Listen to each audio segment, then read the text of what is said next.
pleasure indeed. President Clinton, Jeff, Christiane, the panel. It's a fantastic pleasure to be here this morning and to talk about the foundation. And first of all, let me thank President Clinton very much for his kind words to me.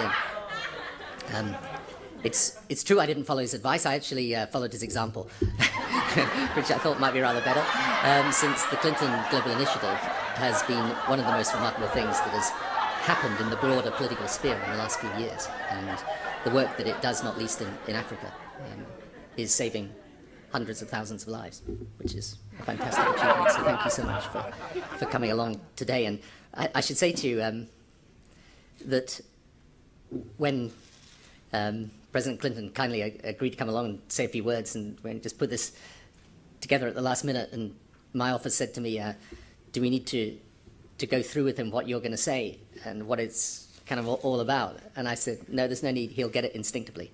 And of course he does. So, thank you. Last month in Westminster Cathedral, I set out the purpose of the Tony Blair Faith Foundation. And it will concern itself with the 6 leading faiths: Christian, Muslim, Hindu, Buddhist, Sikh and Jewish. Today we launched the first of a series of partnerships to give effect to that purpose. Let me describe the reason for this foundation.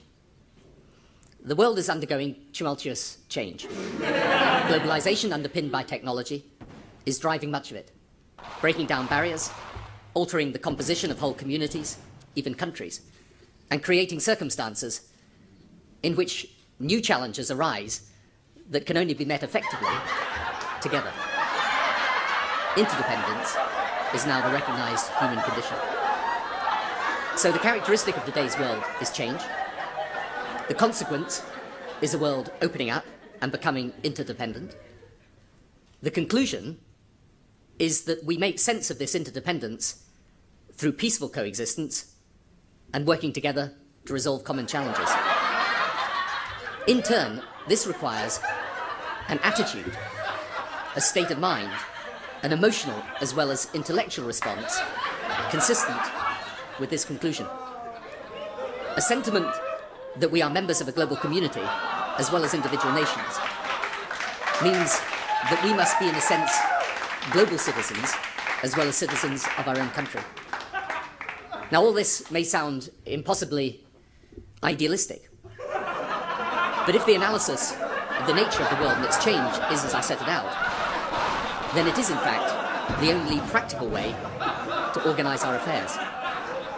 And in this way, idealism becomes the new realism.